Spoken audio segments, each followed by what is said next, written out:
We have CPAC. Oh, there's JD Vance. Okay, cool. So we got a lot of people talking. Let's scoot it forward. This is live right now. We're just going to start from the beginning and skip through all the boring shit. Like that. There's so much going on. We have a very special guest who's going to be here during the conference. You know, kind of like a tech titan, maybe. I'm responsible for Doge. Yes, ladies and gentlemen. I can't believe everyone's saying Doge. That's from a meme. It's from the Doge meme from a long time ago. Then Dogecoin happened. The CPAC stage.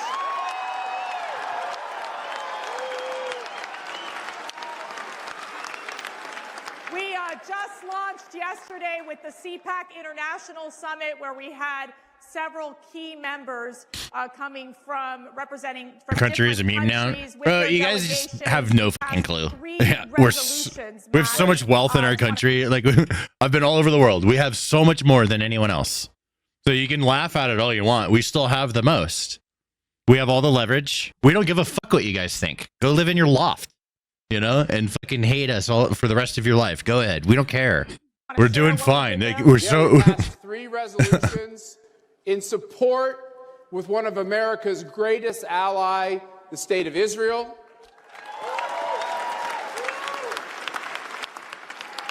We were both saddened and honored to be joined by the families of those who have friends and family members as hostages by the evil Hamas. And we have two of the hostages that were freed joining. I have no idea who these people are. I don't give a fuck. Talked long enough for you. Yeah. There we go. I know who this is.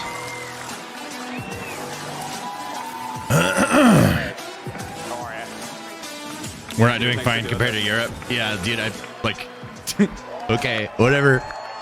Thank you. You guys are so broke. Like, no. Thank you. USA! Yep, I won the YouTube algorithm lottery. Thank you all. Thank you. Sure did. It's good to see you. It is great to see you too. I mean, See, hold on. I want to comment on that. Jace, people like you in this world are so easy to beat because you don't understand how things really work, and you just think that it's some unfair system, and anybody that does well must have just been lucky. And that's why you're so easy to beat, because you're too stupid to even try to understand how anything works. You just be like, must have been luck. Very fucking, they're all bots. He bought all his subscribers or whatever. That's what you just default to, and it's wrong. And that's why you're so easy to beat, because your worldview is wrong. So you're just like the most uncompetitive type of person ever. And people like me just run circles around you your whole fucking life, because you just sit there with a poor me fucking attitude. like on a whirlwind here. Yeah, Are you a little jet lagged or no? You know, yes, I am a little jet lagged. So we did a trip where we went to France and then to Germany, and then we went to San Diego for a family wedding, and then back in D.C. And we did all that in like 7 days. So a little jet lag, that's okay. He's all over the place. I'm in a good place right now, Mercedes. Well, you know, I got some sleep last night. Okay, good. Then we're ready. We're ready. But it's a real special day today. You know what today is, guys? It's February 20th. That means our Play victim, you don't go anywhere. Exactly. You just lose. The happy one-month anniversary of the Trump-Vance administration. I mean, how exciting is that? It's very exciting. It's hard to believe we've only been in office for a month, because I think we've done more in a month than Biden did in about 4 years. Yeah. And I think everyone agrees with that. But you know, the president keeps us on a pretty breakneck pace. He always asks, what have we done today? What are we going to do tomorrow? What are we going to do next week? Because I think he realizes this is a special moment in time. And by the way, thank you. Thanks to all of you for making it possible. Yeah, they're working fast. All the great work we've been doing in the administration. Mr. Me, $5 super chat. More talking. I'll always talk. Aware that the American I will roast retarded people. Yes, no shame. And that's exactly what we're going to do. And thank God for that, because it's been a hell of a lot of fun the past month. Okay, so I don't even think we can keep track of all the things you all are doing. In fact, I don't even think the press can keep track of all they're doing. I mean, Well, I've been keeping track of it. They can keep track of it. Seriously. So when you're looking at this list after list after list, what stands out to you? What's really interesting is that they've done so much stuff. So like I guess they could keep up with it, but only so briefly. Because then, like, by the time they tell a story, a new one is out. So they could tell a story, but then it's told and then it's forgotten because of how fleeting news is. People are always off to the, looking for the next thing. Well, speaking of the press, I do think that we've had maybe more executive orders than CNN has viewers each night. So hello to our friends. That's funny as fuck, dude. I actually think that their plan was they were going to go all in on anti-Trump and hope that he could save CNN in the same way that he did, frankly, in 2017, because nobody really watched the network until he became president in 2017. But that's maybe the one thing I think the president has been unable to save the CNN's ratings over the last few months. But look, I think that what the president has tried to do is recognize that we have a historical mandate on a few issues. We have to secure the southern border, and thanks to his actions, border crossing well over 90%, and we're just getting started. Everyone keeps saying different numbers, but it's definitely down. We have to really unlock the engine of American growth. We've got to get back to having a growing economy that creates good jobs and high wages for the American Give me a second. people. Let me get my fentanyl pen. Drill, baby, drill. We've My done fentanyl pen. energy Here it is. under President Trump. I found my fentanyl pen. Then I think any Wait, what was administration that? in history, and that's not an exaggeration. Golden Man, thanks for the Twitch Prime. Let's go. Thank you very much. With the help of Elon and all the great folks at Doge, is ask, what are we doing with all of the American taxpayers' money, and why are we wasting so much of it on garbage that the American people either aren't aware that we're spending it on or don't want to be spending it on in the first place? Right. Like, for example, the stuff that we've figured out, Mercedes, is unbelievable. Why are we spending money on progressive... This guy's read How to Win Friends and Influence People. Centered around That's why he just used her name in that sentence. That's actually something that your tax dollars were funding until very recently. And I think all of us are sitting around and asking, what the hell have we been doing with the American people's money for the last 4 years? Let's turn off the spigot and spend the American people's tax money on the American people's priority. And that's, of course, been a big focus in the administration, too. Let's dig deeper into the immigration issue. Sure. We've seen, and you've met many of the victims, people who have family members who have died, Yes. have been tragically murdered. These angel families in the hands of these criminal illegal aliens. Sure. Illegal What's your aliens message vocabulary to is these back, families? I guess. What is your message? Buy a bong. This is candy. Drug cults and human traffickers who have preyed on the I'm just most drinking my vulnerable tasty beverage. Well, our message to the drug traffickers is get the hell out of our country. Your free ride is over because President Trump is back in the Oval Office. That is... You're not welcome.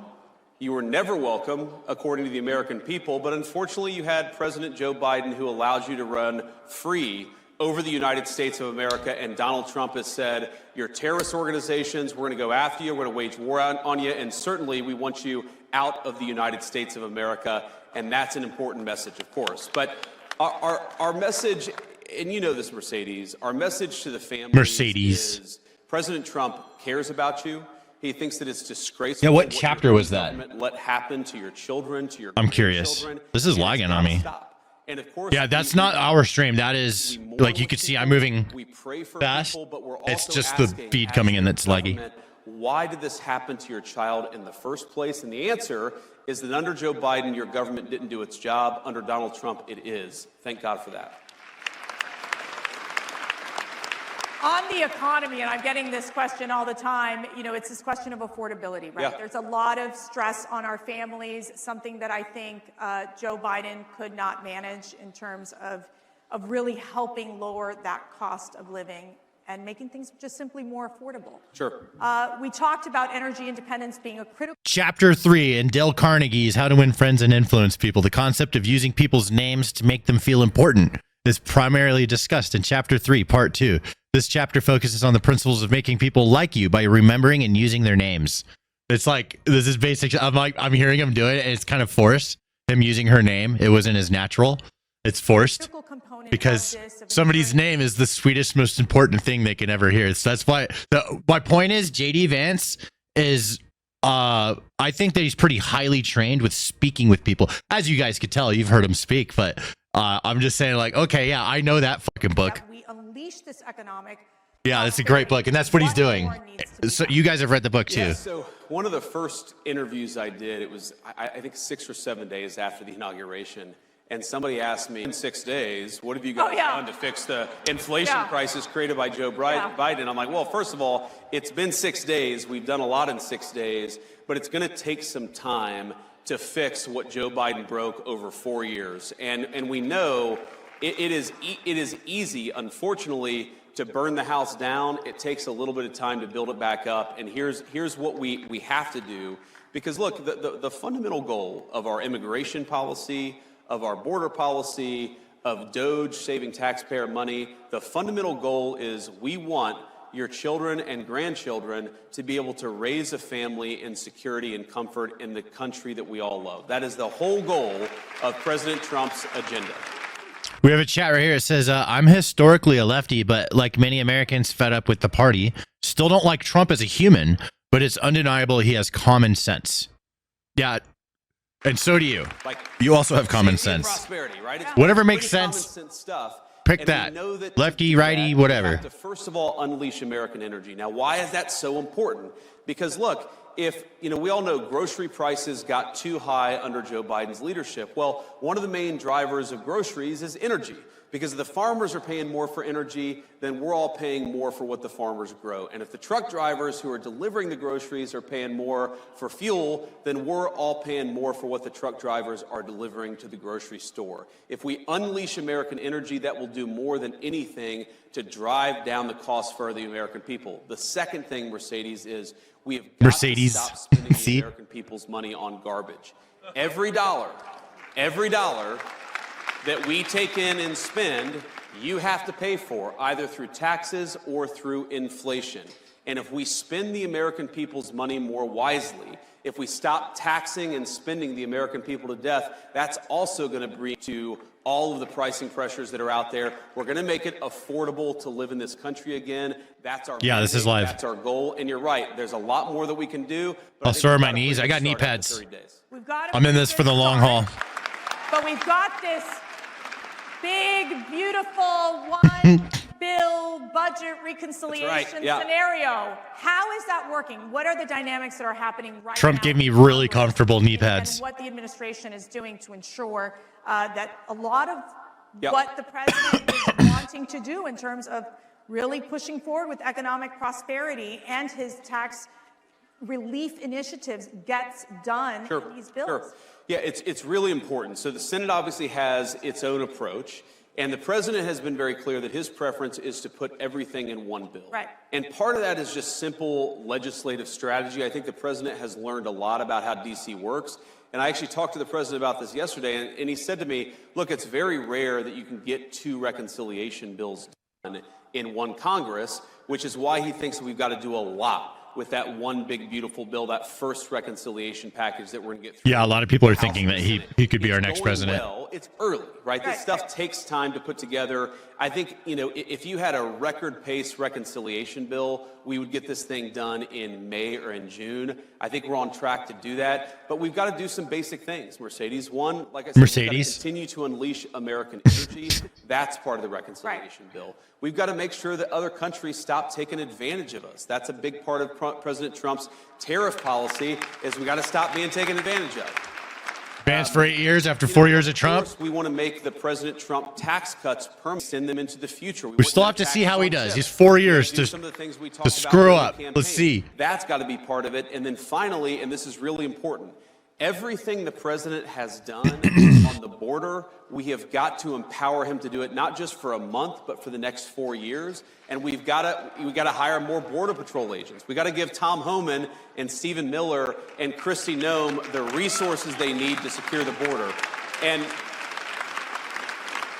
just not to return to the border, but I think so many of our issues come back to the border, because if you take 30, 40 million illegal aliens, you take Medicare fraud, Social Security fraud? Why are we taking the people's Social Security payments and giving it to illegal aliens? We know that's happening in the United States of America today. We've got to stop it. If you get control of the border, Mercedes, you do more to control the fiscal problem, the financial problems that we have in this country than almost anything. Get illegal aliens out of our country, make sure American tax dollars go to American people.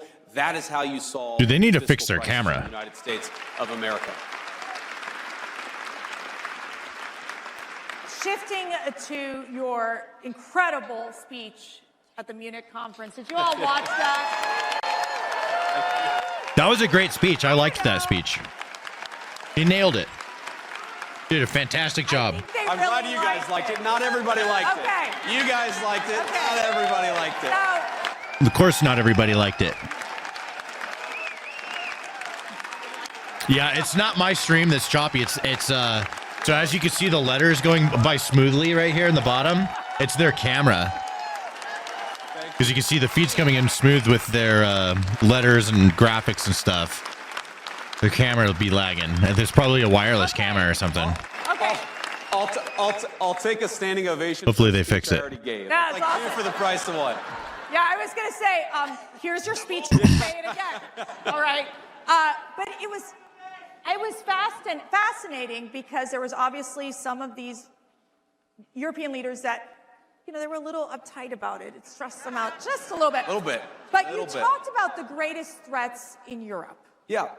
So, look, the greatest threat in Europe, and I'd say it was the greatest threat in the United States until about 30 days ago, Is themselves. You've had the leaders of the West decide that they should send millions and millions of unvetted foreign migrants into their countries. That is the biggest threat to Europe. And frankly, it remains, by the way, the biggest threat to the United States because, yes, we've got 4 years of President Trump's leadership, but I guarantee you, if the Democrats ever get power again, they're going to try to do it again. We cannot rebuild Western civilization. We cannot rebuild the United States of America or Europe by letting millions and millions of unvetted illegal migrants come into our country. It has to stop. Thank God it stopped here, but it's got to stop there. And a related issue, Mercedes, is you can't just stop it. You have to allow European peoples, and of course the American people too, Dude, this to laggy camera raise is driving me nuts. issues about it. Right. You have to allow free speech to debate this stuff. You have to stop doing things to populations of the world. You've got to give the populations of the world the opportunity to speak up and say, no more of this BS. We want borders. We want sovereignty. We want to be able to speak our own mind in our own country.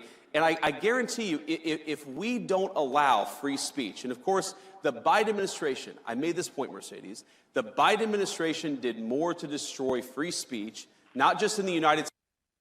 Oh, shit. Oh, look, their stream. Look, it's still going. Their stream is fucked up. They're just streaming this graphic on top of that video. Okay, it fixed the. At least it's not lagging anymore. Jesus. Okay, yeah, that's much better. Oh my god, that was funny though. That is really, truly remarkable that's happening at CPAC.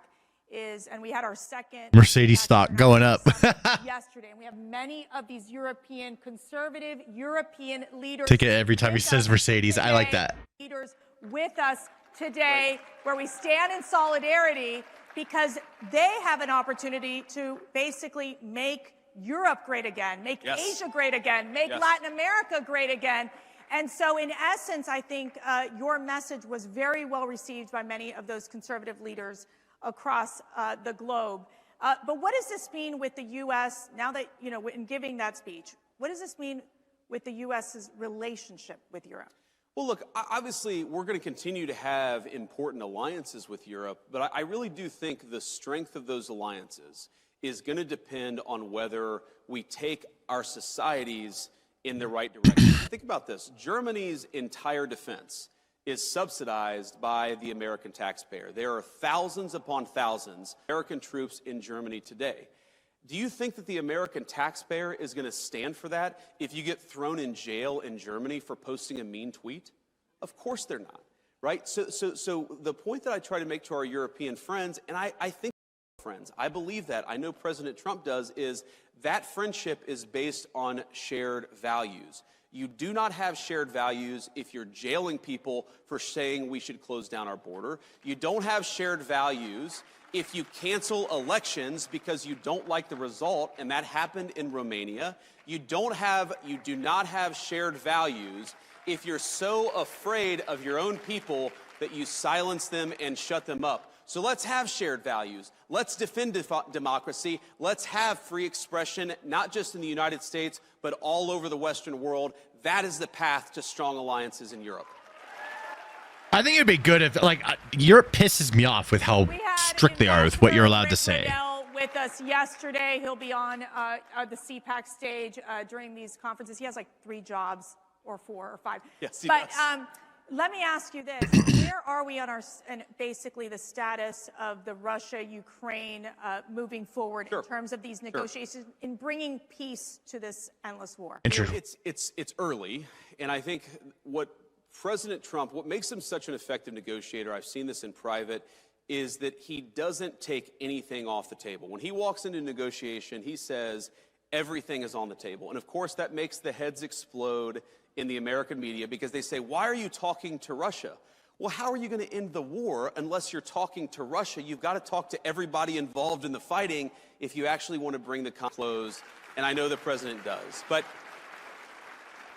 I'll tell you the goals that animate President Trump's policy. It's really simple. He wants the killing to stop. He wants to bring lasting peace to Europe. He doesn't just want to stop it now and have the war restart a month from now. He wants to bring lasting peace to Europe because the president believes this, and he's absolutely right.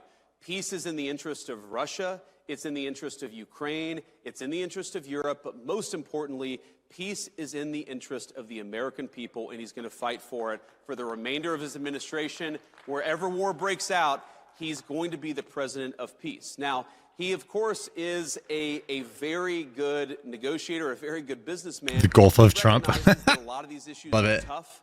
It's going to take a smart statesman to figure this stuff out, but we've got that in the White House, and I really believe that we're on the cusp of peace in Europe for the first time in 3 years because we have leadership from the Oval Office, and we haven't had it in 4 years in this country.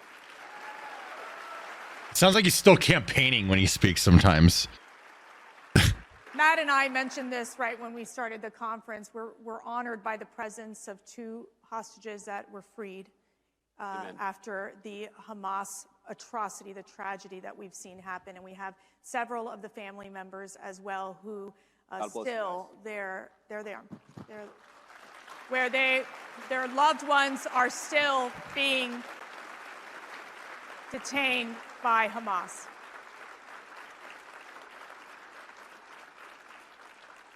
What is your message to these hostage families, these survivors? Our message is that President Trump loves you. He hasn't forgotten your loved ones, and he's going to fight every single day to bring them home. That is exactly what he's been doing, and that's what he'll keep on doing. I was actually talking with one of my best friends about this a couple of days ago. Can I be your best friend too? Yes. Okay. I think we all want to be your best friend, right? Okay. But I was talking with him, and he was asking me. He was like, well, I don't understand. Why was Biden unable to do this? And then, like, the minute that Donald Trump won, we started to make progress in bringing the hostages home. And I said, man, it's just a question of leadership. You actually need a president who is willing to pick up the phone and say, you got to bring these people home. No. We're not focused on that crap right now. We're focused on bringing hostages home. And then when the negotiations hit a wall, because they always do, you need a president who picks up the phone and says, cut this crap out. We've got to make progress, and you've got to keep that pace going. It's leadership. It really is. And I saw it behind the scenes. And what the president did is he empowered, in particular, because this was before we were inaugurated. This is before we had our great Secretary of State, Marco Rubio, or any of the great people around us. The president sent his dear friend, and he's become my dear friend, Steve Witkoff, as an emissary of the President of the United States. And he said, Steve, you speak for me, get it done, and if there are problems, pick up the phone and call me. Steve Witkoff, with the president's leadership, got it done, and it's amazing. And of course, we still got work to do. We've got to finish the process, but the president is as committed to this as any American leader in my lifetime. We're going to keep on fighting for it. One of the issues that's central to the CPAC community is the issue of pro-life. Of course. And what is the administration going to do to defend the unborn, to provide support for those mothers, those fathers that choose life? Sure. Well, you know, one of the things, of course, the president got done during the first term, and I think that it's why he is accurately called the most pro-life president in American history, is he finally made it possible for the will of the people to speak. Sorry, that was on really the low, life guys. issue.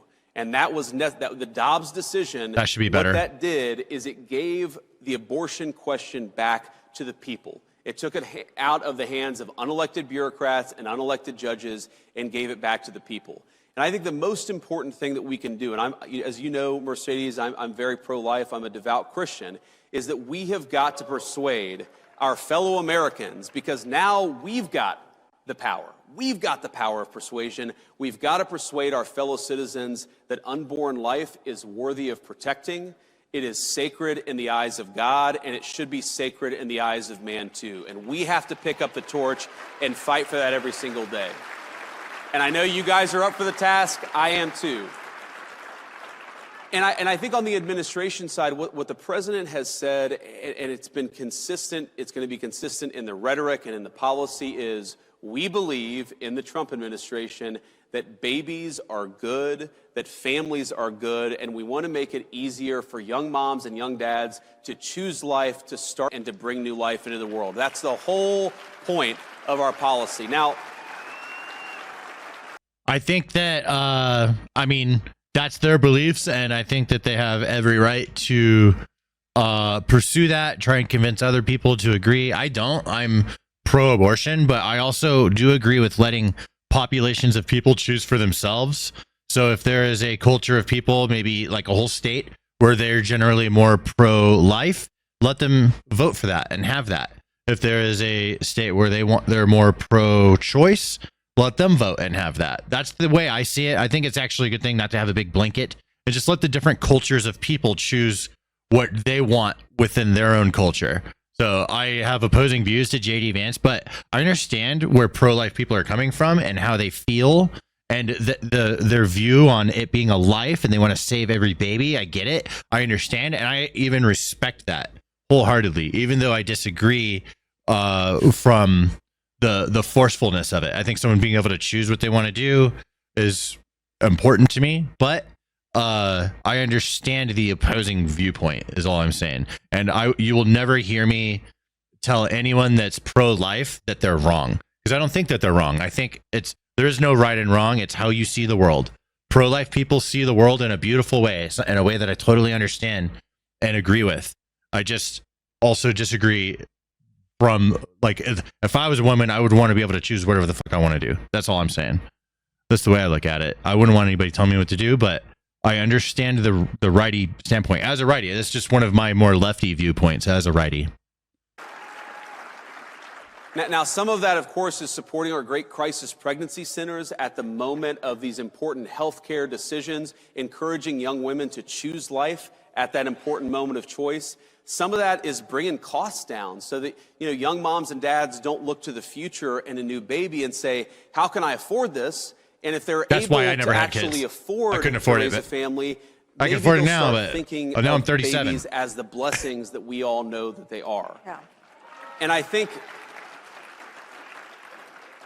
but I think fundamentally this is going to take a lot of leadership from the president on down, but from every single person in this room. We have got to persuade our fellow citizens to stop thinking about babies as inconveniences to be discarded. We've got to start thinking of them as blessings to cherish, and that's exactly what I promise to do. I think the more wealthy Americans can become, the more babies that will be born, for sure. So if we just focus on that, okay, fun. Good things will happen. Your faith. Yep. Why is it so important to you? What does it mean to you? Tell us why, when you go every single day to work, how faith is a part of who you are? Well, I mean, first is I believe like the fundamental tenet of the Christian faith, it's not just a set of good moral principles, though it is that. I think the fundamental tenet of our faith is that the Son of God became man, he died, and then he raised himself from the dead. That is the fundamental tenet of the Christian faith, and I think so much flows from that. And I think one lesson that flows from that is that we shouldn't fear death. Of course, death is a very bad thing, but there are much more terrible things than just losing one's life, and importantly, you could lose one's soul. And I think whether it's fighting for the unborn or fighting for peace and security for our citizens, I want us to be the kind of society where my kids can grow up to be virtuous young people, can be good young Christians, of course, because that's what I'm trying to raise them to be. And that's what our public policy is trying to do. I think creating the space. Anybody can be a good person. You don't have to have religion to be a good person.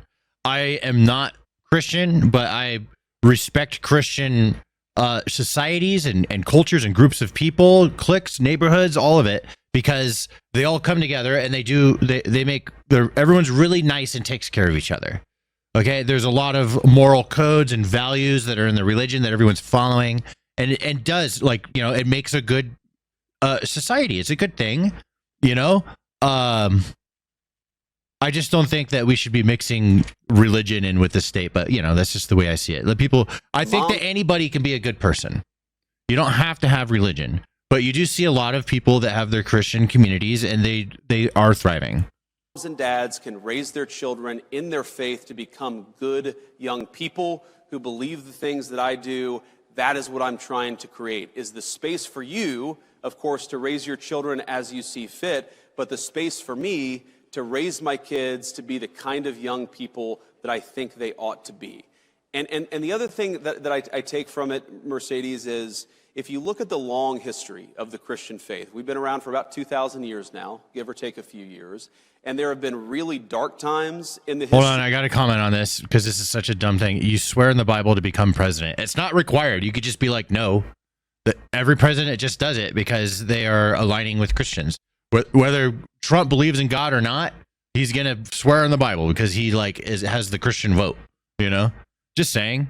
But it's not like a rule. It's not like if you don't do that, you don't get to be president. That's the way you're framing it, and it's silly. Think about it. History of the Christian faith, there have been really good times in the history of the Christian faith, and I just try to remind myself that we put our faith in God above. We put our faith in the grace of God.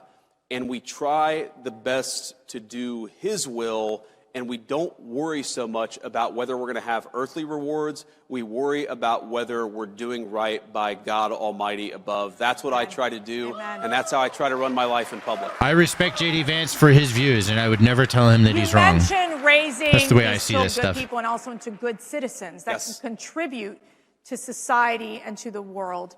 We had so many young people come out and support Donald Trump Yes, we did. and JD Vance And thank you. this past election. So what is your message? And what is your message to the young men? You know, I guess my message to young people generally Ooh, is interesting. We're trying to make your life better. And that is the simple thrust of President Trump's policy is we want you to be able to buy a home. We want you to be able to work a good job. We want you to be able to raise your kids, like I said, according to the values that you believe in. And we want you to be able to build a nice life in this country that all of us love. That is what we're trying to do. And, you know, you guys more than anybody, more than me, I'm talking about people under the age of 30 in particular, you guys are going to have to deal with the consequences of good policy or of bad policy for much longer than the rest of us. And I want you guys to think about the future and ask yourself, do you want safe communities? Do you want a prosperous life? Do you want to be able to work a good job? Or do you want that job shipped off to China or somewhere else? We're fighting for you every single day. We want you to help fight for us because we've got to win. Not just the policy battles of the next couple of months. We've got to win the midterm elections in a couple of years. We need you. We recognize that we need you, and we're fighting for you every single day.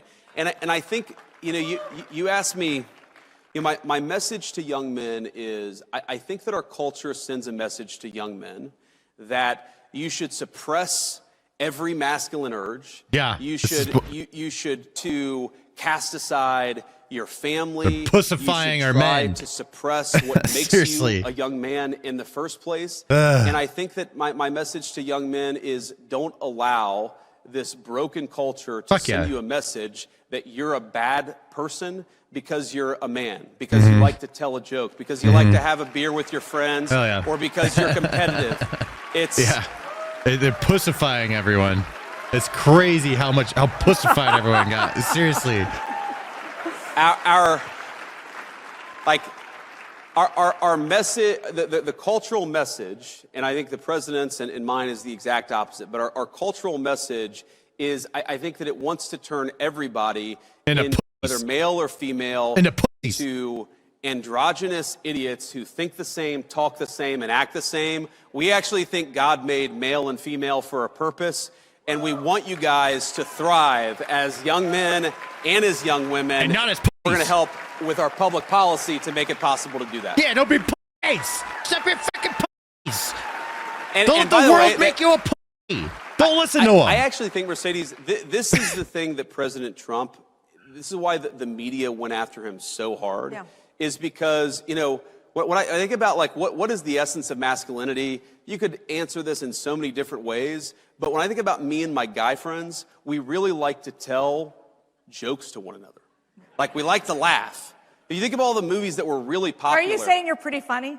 I try to be. Okay, President Trump, who's funnier? Who's funnier? President Trump. All right, there you go. Yeah, dude, there you go. Even if he's funny, he's got the best you sense of can't humor say that you're funnier. Any American political Her figure. name is Mercedes but Swift. I think the young men in particular are so, they're so inspired by President Trump is because he doesn't allow the media to tell him he can't make a joke or he Hold can't. on, sorry. Hey, guys, we've been looking for a name. So I was thinking like brainwashed Trump tards or something. That's what we could call ourselves. So it's like, yeah, it'll be like, you guys are brainwashed in a cult. It's like, fuck yeah, we are, dude. And our cult's fucking way better than your stupid ass cult. Your cult failed. Anyways, but here's another one, Trumplicans. I like that. Kate said Trumplicans. What if we call ourselves the Trumplicans? That's a good suggestion, Kate. Thank you very much. And have an original thought. President Trump just says what's on his mind. That's a damn good thing, and it's a good example to set for young men in American culture. Our cult is awesome. I always tell my 5 daughters, so I don't have any sons, but Matt and I, we have 5 beautiful daughters, and I always say, the most important decision you'll ever make is who you marry. That's right. Always who you marry. And you made a very important decision in marrying Usha. I did. I married up. She is a beautiful second lady, and I want to know, what is the best advice Usha has given you? Well, This is so fun. Okay. This is going to be very personal. One piece of advice she gave me like a week ago was you should be nicer on social media. I don't know that I'll take that advice. Some advice is good. Some advice is, can be good, but you don't have to always take it. You sound like my husband. It's good advice, though. Be nicer. The best advice we should all listen. When it comes, she gave me so many good life advices or pieces of advice, but the best advice she gave me when it came to politics is don't let them filter you. And in politics, you've got consultants, and you've got media professionals, you've got pollsters, you've got a lot of people who try to tell you what to say or how to behave or what to Trump do. Platoon, Trumplicans. And Usha just said, just be yourself, be authentic, go out there and say what's actually on your mind, maybe a little nicer from time to time. But I think that's the best advice that she gave me. Transform. That's why we take our kids everywhere. Why I'm not afraid to make a joke on social media, even if it's sometimes a dad joke. I forgive me, all of you who don't like dad jokes, but you just got to be yourself. Yeah. And I think that's President Trump's superpower in American politics, and that's probably the best advice Usha ever gave me, at least on politics. Okay, last question. Only one more? No. Elon's coming up. Wait, hold on. Sorry, I interrupted her. Let's play it back. Family who don't like kids when we were. I fucked up. Look how beautiful the Green Mountains, right? This idea of these beautiful Green Mountains of Appalachian, North Carolina. We love North Carolina, and I guess what inspires me is you can't help but be hopeful and energetic and optimistic about this country when you see it through the eyes of a child. So I hope I never lose that perspective because it does inspire me every day.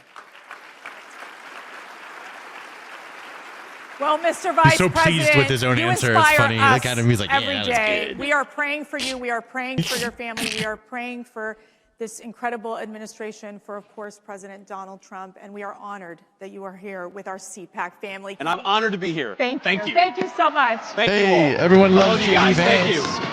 Thank you.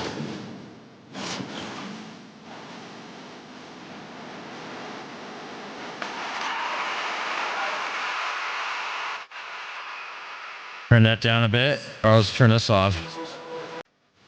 There we go. There we go. I got a little volume thing here. So the next time we want to turn it up because it's too low, I can turn the volume up. So that's my new nifty little thing. Upgrade to the stream.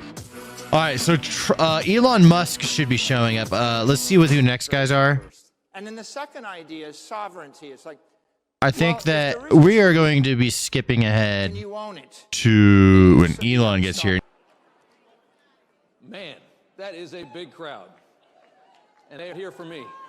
It's a little low. Let's turn it back up. How you guys doing?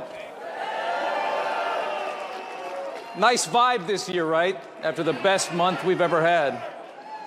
Nice to see you all. Thanks for coming out. Good to see you. I'm not going to kill any more time. Let's bring out Elon Musk. The only country where people who don't like it continue to stay. Ooh, I like that. That's a good one. That's pretty true. Yeah, maybe it is fucking awesome being here. There he is. Dude, this is crazy. This is actually crazy to me. I can't believe it. That's crazy. There he is, Elon Musk, with his glasses, his MAGA hat. 1 second. Oh my God. Bring out the chainsaw. Let's go. We've got one more surprise. Pulling a In Steve case Jobs. this wasn't enough, I'm going to let Elon do it. Let's go. Who else is here? Well, President Milei has a gift for me. Javier Milei from Argentina. You guys know who that is, right? Why don't we bring him out? Yeah. Elon Musk, and he's got his. There, oh my God, dude, there it is. The fucking golden chainsaw. That's hilarious. Let's go, Doge. We slashing prices. Thank you. This chain is awesome too. Hell yeah, bro. Turn to that. Fucking start that. Oh, that's fucking hilarious. Oh my God. The chainsaw for Oh my bureaucracy. chainsaw of bureaucracy. Oh my God, yes. That's awesome. Yeah, fuck bureaucracy. Slash that shit up. We slashing bureaucracy, boys. I love it. We Mr. President, thank you slashing so much. bureaucracy. This is hilarious. Oh my God. Thank you, sir. Nice to meet you. I love it. We love it. We love it. All right. They told me to put this right Where should we put it? They want it right here. All right, great. Perfect. Yeah, that's a good Stage spot. prop. That's not a prop. Yeah, Elon Musk. Let's go. What is he gonna say? These Thanks, people guys. Have a seat. hate this guy, dude. They don't like all the winning he's doing. So, That was something. I am become meme. Yeah, pretty much. Yeah. I'm living the meme. It's like there's Doge. living the dream and there's living the meme, and it's pretty much what's happening, you know. You're like, I think you're bigger. I mean, Doge That guy started has out no as a idea what meme. fucking Think meme about is. Bro, he's talking about memes. it. And now it's Bro. real. Isn't that crazy? It is crazy. But it's cool. Let me ask you this. A year ago, if someone had told you you'd be at CPAC and working with the president to absolutely shred the government, the swamp, whatever you want to call Right. it, would you have ever believed that? No. No. That's crazy. But it's cool. This is awesome. Yeah, it is. And I just want to say, thanks for your support. I mean, you guys are, Bro, where's my glasses at? So, The car? God damn it. I mean, we're trying to get good things done, but also, like, have a good time doing it, and, and have, like, a sense of humor, So, Don't I have some like that? I mean, the left wanted to yeah, make go across comedy the top. illegal, Like, you can't make fun of anything. So then it's like, comedy sucks. It's like, nothing's funny. You can't make fun of anything. Elon is hilarious. It's like, I love it. Legalize comedy. Yeah. Legalize comedy. And we've shifted the entire culture in just the last few months. The whole culture of this country has shifted dramatically just because of that election. Yeah, exactly. Yeah. Freedom of speech, having fun again. It seems like we should have a good time, I mean, it's a great time. Everybody in this place is so excited, and when you talk to conservatives, everybody's happy. Yeah. And everybody feels this great sense of relief because we were going to hell for about 4 years. It really felt bad. Yeah. Especially toward the end, it felt really bad. Yeah, I thought we were sort of heading for a point of no return, really. Yeah. Until that's why it was so essential that President Trump win the election, and that there be a Republican majority in the House and Senate. You hear his Thanks chain. to you, It's so funny. That has been accomplished. Yeah. Yeah. Well, I want to ask you, one of the biggest questions I have for you is, you've been, politically, you weren't really on one side or the other for a long time. You're a businessman. A lot of people, they stay away from it. Now you're on a side, and you've chosen a side. You're sitting here in a MAGA hat. What's it? Dark MAGA. How did that happen? What was the moment Dark Gothic MAGA. That's a good one. Yeah. Dark MAGA. What was there a specific moment? Was there a moment that it all changed? Yeah, when I realized I was a fool. No, I was, I guess, yeah, I mean, I'd say, like, I was politically neutral for quite a while, leaning a little Democrat, How do you go from that to this? Yeah, no, How does that happen?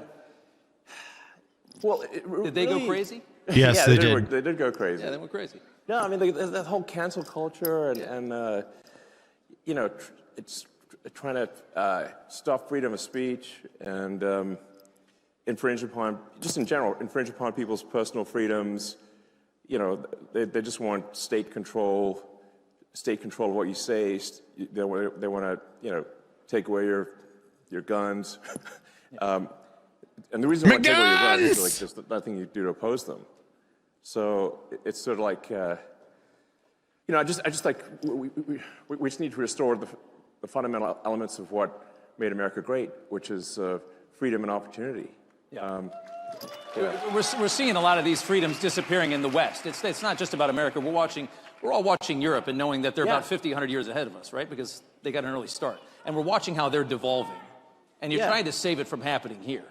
No, I mean, in Europe, they put people in prison for memes. Yeah. I'm like, that's insane. And they're collapsing. I mean, this society it's a collapsing society. It feels that way. It feels like France was nicer 50 years ago than it is today. Yeah. I don't think you can question that.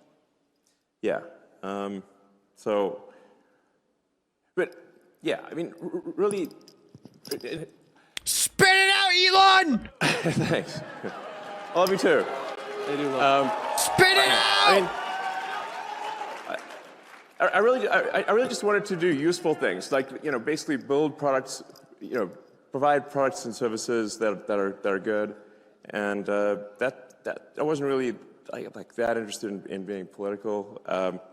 It just like there was at a certain point no choice. Don't make fun of his autistic stutter. Yeah. Can I ask you what, on the same side of that coin, what's it like from going Just say the neutral fucking to being words. Vilified, largely vilified by the media. Like you're What?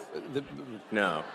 Really? I mean, you turn on some of these channels, brother. I mean, they're angry at you. Oh my God. Does it bother you at all? Does it get to you? I mean, when they're chanting for my death, I suppose that's a little, It's not good. But then, like, the song's not even that good, and it's like you call that a death chant? That's nothing. Please. They've been singing a lot lately. It's not even good music. Yeah. There's a lot of music lately. It's not good music either. Yeah. Yes. I would say that watching what you're doing with Doge is just people love it. I mean, I've always looked at the government and I've always looked at the government, and I've seen this big machine and you just know that they waste because they don't care. Yeah, this interview is actually You're kind of cutting all this out. Everybody in this country knows that the government is full of waste, fraud, and abuse. Yeah, ask questions. And you're doing the work, and the Americans love it. Watching their reaction politically to this, I can't believe how bad they are at responding to this. I don't know how you're going to sit there. Who is this interviewer? He sucks. Put me in there. Put me in, coach. I'll ask some fucking questions. What are we slashing? How do you try to win on that? What are we slashing? Fucking hold that chainsaw while you talk about it. Even real. This interviewer sucks. Put me in. How much was propped up by our money, you know? Yeah. This guy does not understand fucking memes. Sort of fake rallies where there's like hardly any people, and the media will like frame it and like, get all 6 people, in the frame, but there's like nobody else is there. Like just it doesn't have popular support. But then you learn that like there's hundreds of billions of dollars going to these so-called NGOs. And it's your tax dollars that are funding things that are fundamentally anti-American. And they're propping up their narrative. Yes. A lot of that government money has been propping up a left that I don't Oh think is my as strong God, get this fucking guy out of here. Let's ask some questions, dude. Of your tax dollars is going to legacy media companies. Yes. Directly from the government. The government wants to take over media. Yeah, it's terrible. Yeah. That's why we have... We could discuss some shit, but ask some fucking questions, I mean, please. We want to know what they It was slashing. probably worth. But there was a message. Freedom is priceless. Priceless. Yeah. Yeah, we love freedom. Fuck yeah, Probably one of the freedom. most important investments this country's ever seen. If you got to protect the First Amendment, it's not much more important than that. Yeah, I mean, I got a lot of criticism, and people said, well, that proves... Swift, do you know who this fucking guy is in blue? Look, he bought it for whatever, $44 billion, and now it's worth like 8 cents. And It's not worth 8 cents. but there's it was essentially to buy freedom of expression. He's a media guy, mainstream media. Oh my God, he sucks. It's gone. It's all over. It's all over. Yeah, Bro, I would run circles around this guy in this spot. Like, get him the fuck out of there. Let's ask some questions. Let's talk about some shit. Federal money going to media companies is what helps explain why the legacy media all says the same thing at the same time. Yeah. Like, doesn't it, like, it's like weird. Like, you can put them up where it's like, like when They're Oh my God, mouthpieces this for such a. the state. the state. Yes. That's what we've come to know. There's like no point And to this I like discussion. that meme where They have no idea where what they want to talk about. They're just winging it. If you just replace democracy with bureaucracy, Yeah. it makes a lot of sense. It makes perfect sense. Yeah. Big threat to the bureaucracy. That's exactly right. Let's talk about these Doge dividend checks that everybody's talking about this week. And I know you tweeted. There we out go. the There's a day. fucking Does everybody question. want like a $5,000 check in the mail? It sounds kind of good. Yeah, right? that's a good. There we go. That's what people are the wondering. best part about it would Jesus. be knowing where it came from. That's $5,000 that you sent them last year. Totally. It's money that's taken away from things that are destructive to the country and from organizations that hate you to you. That's awesome. Does it seem? I mean, have you talked? I mean, to that's the like president? glorious. That's like It's the best. the spoils of battle. I like that. Is there traction on that? Yeah. So Rob Schmitt. Rob the Schmitt. president, he's supportive of that, and so it sounds like that's something we're going to do. Yep. So as we're finding savings, that's going to translate directly to reductions in tax. So Yeah. I think they fired 6,000 people at the IRS today. Yeah. Wow. And What? I think Lutnick said last night that they're talking about shutting down the IRS. That's crazy. And What would that I think mean? it's fair. I think Shutting people it should down. realize this is. I mean, the amount of money that we send Washington like $5 or $6 trillion a year. That is such an ungodly amount of money. I mean, what do they? They say like 1 trillion seconds is like 30 years or something like that. I mean, that's how much we send them, and they seem to never have enough. There must be a lot you can cut. No, absolutely. People ask me, what's the most surprising thing that you've encountered when you go to D.C., when you're in D.C.? And I said, well, the most surprising thing is the scale of the expenditures and actually how easy it is to, when you add caring and competence where it was absent before, you can actually save billions of dollars, sometimes in an hour. Yeah. Like, it's wild. And then they scoff I at believe it and that. say, oh, I believe that 100%. I mean, the way they're talking about it, you can see they don't care. It's such little money compared to how much they're used to wasting. That's what's really scary. Yeah, no, I mean, exactly. But obviously, it just shows that they really lack empathy for. I would just rather this guy be more prepared to talk to Elon Musk. Elon Musk came in talking about memes, and this guy fucking froze deer in headlights. Immediately didn't like him when he couldn't sit here. Like, Elon Musk coming in, he's memed the fuck out, and he comes out here trying to do memes, and then this guy has no fucking clue what he's talking about. That's all I'm saying. It's like, bro, I don't want some scripted bullshit. I just want someone up here with more swag, bro. This guy ain't it. The average taxpayer who's working hard, paying taxes, and then they say, oh, $1 million doesn't matter. I'm like, I think it matters a lot. Starstruck, people, maybe. You know? So what are you talking Gotta about? be confident. I'd be like to have starstruck, but I'm gonna work, baby. I'm putting on a show. Let me ask you a question. I'm up here to put on a show. Know the president fairly well. Watched him survive 2 assassination attempts. Had the first one not happened, the second one would have gotten him. It was very, because without those extra guys, they would have never seen that gun poking through the fence at the golf course. I saw the crew that you had. Isn't it like mind-blowing that this has happened? I mean, it just... That's crazy, and yeah. By the way, why do we Everyone still know forgot. nothing about that guy in Butler? What's going on? Yeah, what the fuck is going on with that? Seriously. But He's Cash is going to get to the bottom of it. Yeah, there you go. By the way, yeah. Confirmed just a couple hours ago, but I saw that the security detail that you had come in is enormous. Well, it's not that enormous. Maybe it should be bigger. I don't know. I think you could probably afford it. But I mean, how concerned are you about your safety dealing? I mean, you are. Well, that's a good question. You are a wanted man. That's a good question. Finally. Are you nervous? So. That's an interesting question. Look, I'm open to ideas for improving security. I have to tell you. I don't actually have a death wish. I think. It's not that easy. Yeah. I mean, but I have I've had even people like President Bukele from El Salvador who managed to put in prison 100,000 murderous thugs. And he was like, he called me. He's like, I'm worried about your security. I'm like, you're worried about my security? I'm like, what? Well, the other guys don't have to worry about it. He just locks them the fuck up. I mean, talk about guts to do that down there. I mean, yeah, totally. Rondo, yes. I was like, how did you put all those thugs in prison without dying? Because it seems like that would have been not easy, Well, the president has, one of his top attorneys is now investigating, I guess, Chuck Schumer for threats against SCOTUS, a congressman on the Democrat side for saying, basically saying we're going to bring a war to you, like a fight to you. I mean, the rhetoric, you guys are screwing with things that are not supposed to be messed with. And we're fighting the Matrix. There's a lot of people that really don't want that to happen. Yeah, we're fighting the Matrix big time here. The Matrix. But it's got to be done. Yeah. And are you? It certainly does. What's going on with? Tell us about Fort Knox. Yeah. There's Kentucky. It's a military base. It's a ton of gold. This dude's picking up his pace a little bit. There we go. 5,000 tons of gold are there in the ground and this. I mean, getting it's his confidence back. We Swift. all want to see it. I'd love to see it. This is your gold, by the way. It's the public's gold. Do you think it's not there?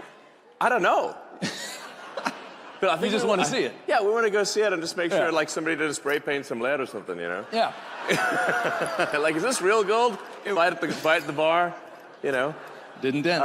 But I think honestly, part of this also is just let's have some fun and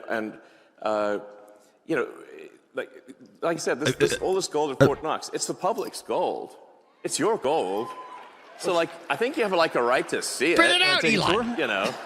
Yeah, I think we should have do a tour. And then the president last night was like, "I think he's in favor of it. That would be cool." And then it should be like a live tour. You can see what's going on. Open the door.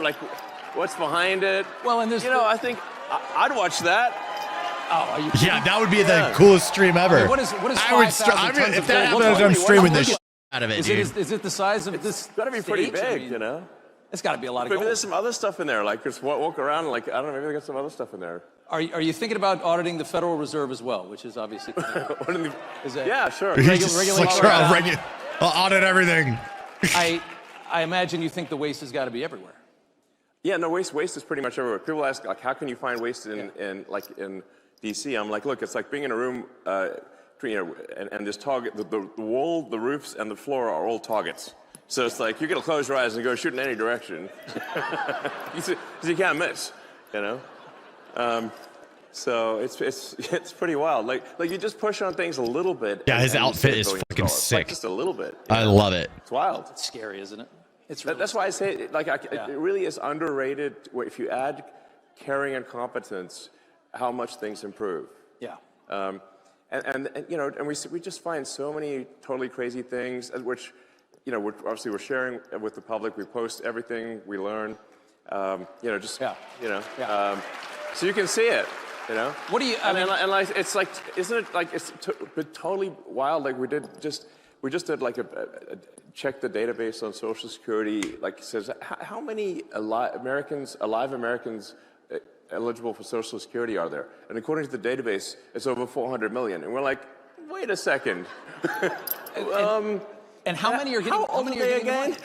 Yeah. And then like we found like one person in there is like 360 years old. I'm like, what, did they know Ben Born 100 Franklin years or before the something? revolution. I mean, Yeah. you know, America didn't exist before that time. Like so. Yeah, we were colonies. You know, maybe it's just me, but I think it's a red flag. I don't know. But are there indications that there were checks going to those people or any of those people? Well, yeah. That's, I guess, the question, right? I mean, I get the Social Security Administration is dumb, but are they paying these people? Are they that dumb? I don't know.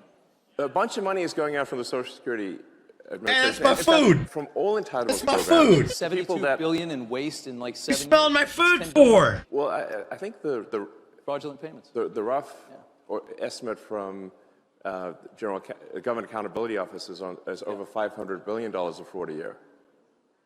$500 billion. And how long That's time? crazy. Per year. Per year on Social Security? No, on all On all government. on all entitlements. All entitlements. All Okay, entitlements. Yeah. Yeah. It sort of actually makes sense when you look at the thing from a top level and say, like, okay, the $7 trillion of spending by the government, what percentage do you think is fraudulent? Okay, exactly. Like a conservative estimate of the $7 trillion would be 10%. Conservative. Probably a little higher than that, yeah. Exactly. Feels like a quarter out of every dollar, right? But if the fraud's only 10% of $7 trillion, you've got $700 billion of fraud. Yeah. And by the way, it's like really easy to take advantage of the federal government. It's very easy. So, Very easy. Look at COVID. Yes. Everybody got rich during COVID. I mean, look at all these scammers. I mean, it's unbelievable. It looks like, in terms of the COVID payments, there was something like $200 billion of COVID payment fraud taken by fraudsters out of the country. Out of the country, yeah. That's like I think, listen, if there's going to be fraud, it should at least be domestic. Yeah. So, you know. But they managed to get $200 billion out of the country. I'm like, what? Didn't we notice that? Let me ask you, let's do immigration here for a second. You know, there's this move now that Trump's latest thing is that he's going to cut funding, any kind of money that ends up in the hands of illegal immigrants. So if you're funding these sanctuary cities and states, that's how they thrive, right? They're paying for these hotels. That's all federal money. If you got a hotel in your city in New York, you got all these hotels full of migrants, that's not state money. That's the feds are covering that. He's going to cut all that. It's really hard to deport 15 million people. And it seems like the move now is, let's see if we, especially at the rate that we're going, it seems like the move now is, let's make it so that they leave on their own. If there's no longer a dole system for them, if they can't get their hands on hotel rooms and money, they're going to go back, especially if there's no work. Well, I think it's really important for people to understand that the Biden administration sent any possible money that they could if there was money they could send to facilitate and amplify illegal immigration, they sent it. Okay, they took money from FEMA meant for helping Americans in distress and sent that money to luxury hotels for illegal immigrants in New York. That is an outrage. Yeah.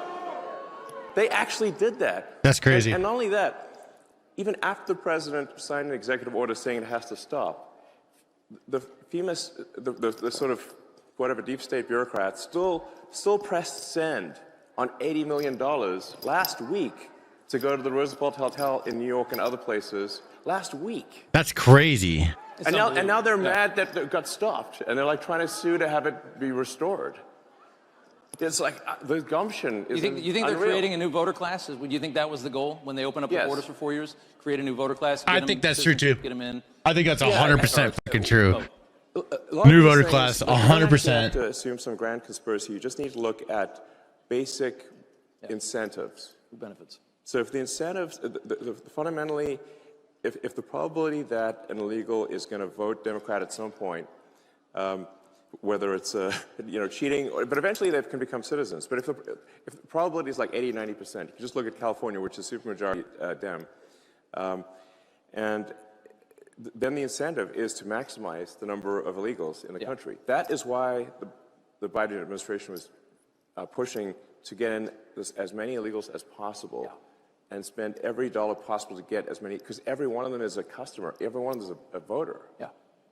And so the whole thing was a giant voter importation scam. Pretty obvious.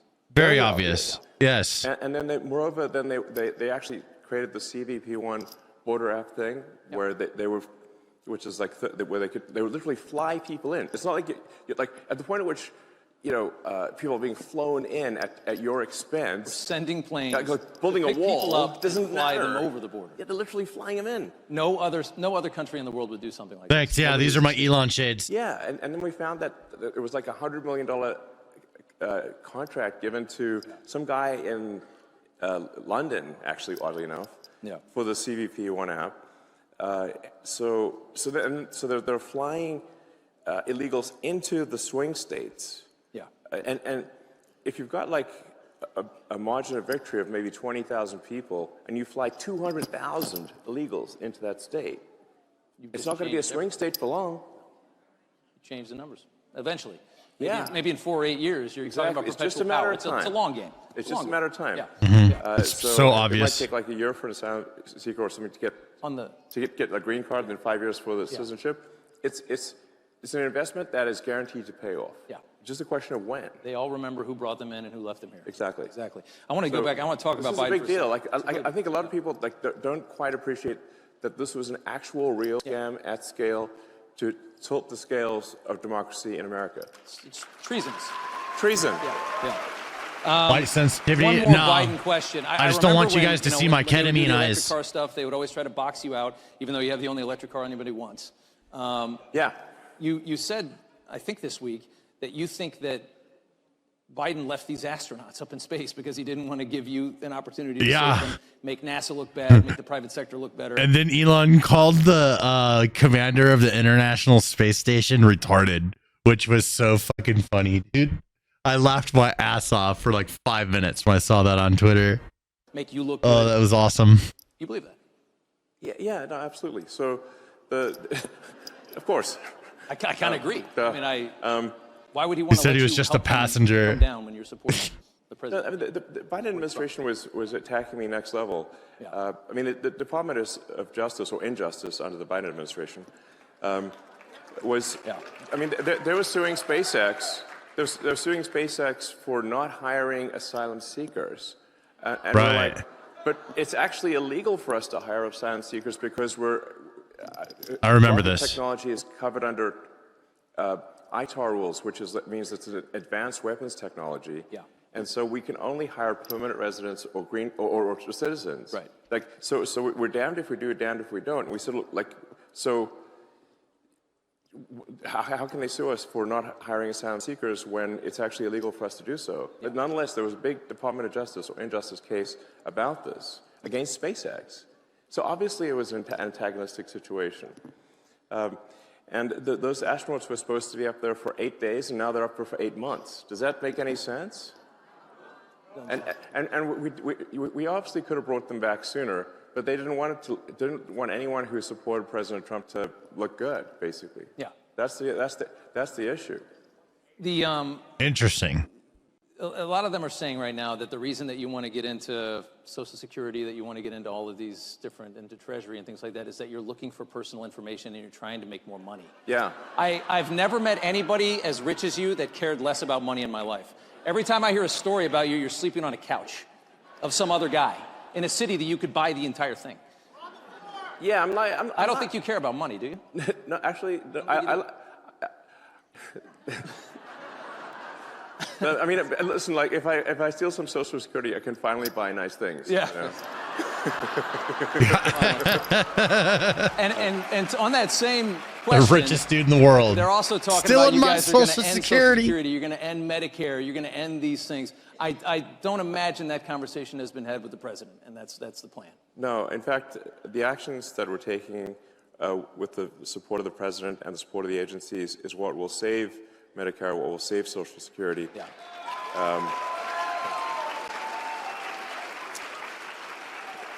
And because if the country goes insolvent, if all the money is just spent on paying interest on debt, there's no money left for anything. Yeah. So that's the reason I'm doing this, is because I was looking at the big picture here, and it's like, man, our debt's getting out of control.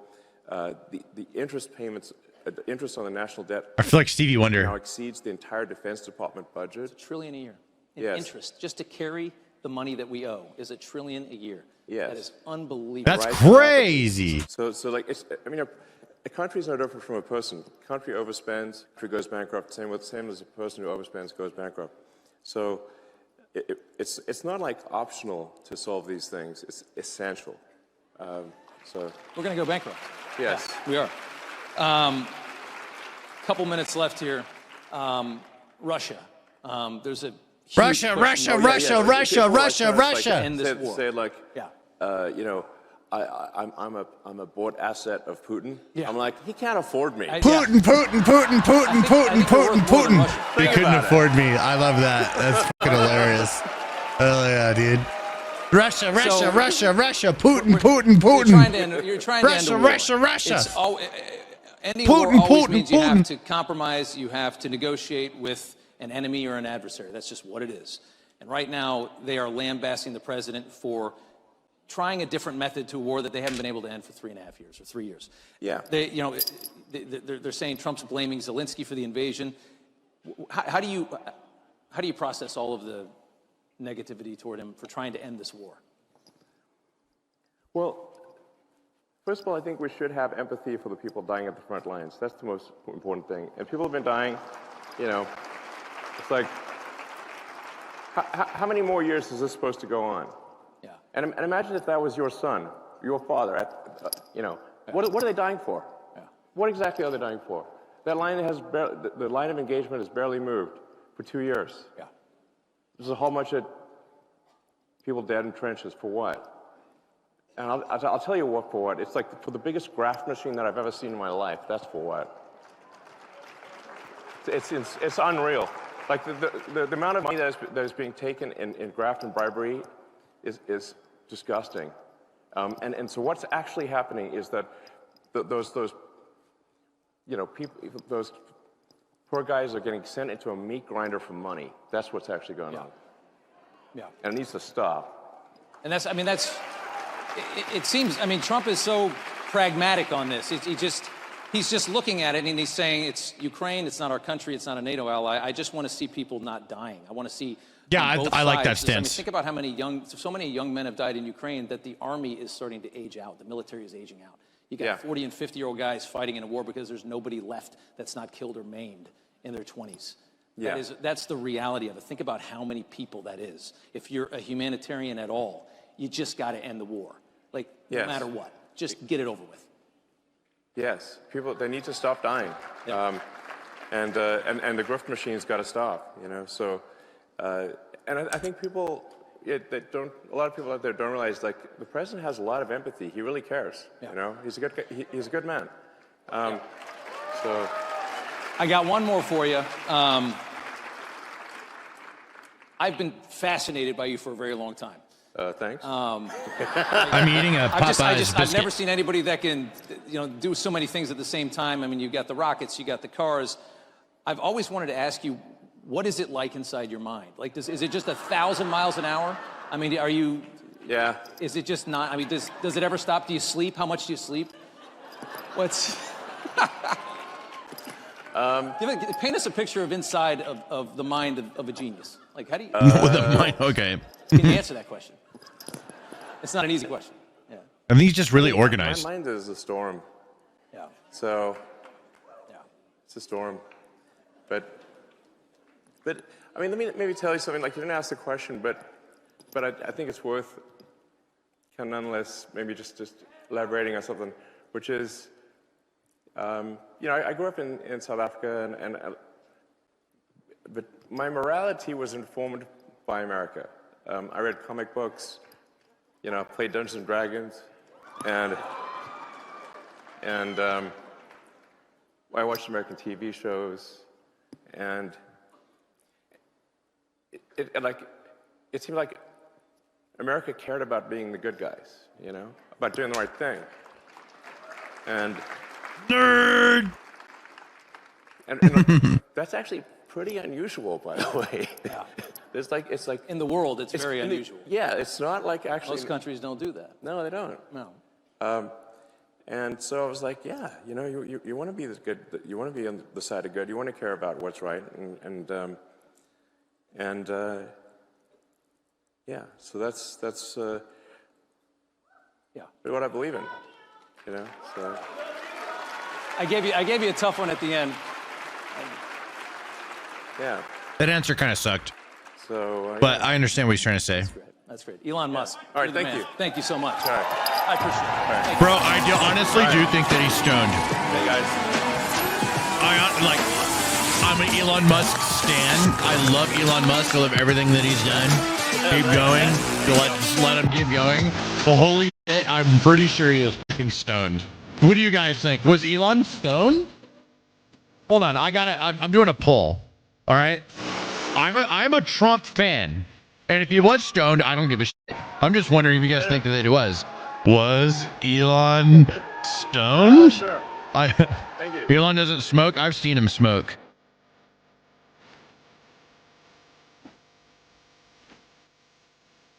Stoned on something. I don't know. All right, there's the poll. Bro, is Elon on fucking drugs? Yeah, 65. Dude, it's looking like a yes right now. Oh, no? Bro, whatever he was on, I want some. Oh my God, look at that. Thanks, guys. All right.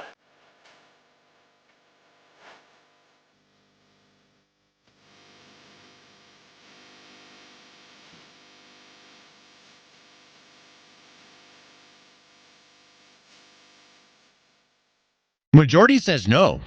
Hello, CPAC. I'm the biggest Elon Musk Don't forget to vote in the CPAC straw poll. Your ID is on your badge. Scan the QR code. There's only one thing that Elon has done that I think is like just super fucking cringe. There's probably more things, I just forgot what they are, but there's one that I'll never forget. It's one thing I don't like about Elon is he lied about being good at video games.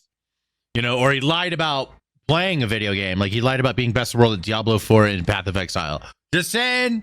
That's the only thing. Everything else, I love it. If he's fucking on some shit right there, just chilling, bro. The dudes are living it up, bro. I don't give a shit.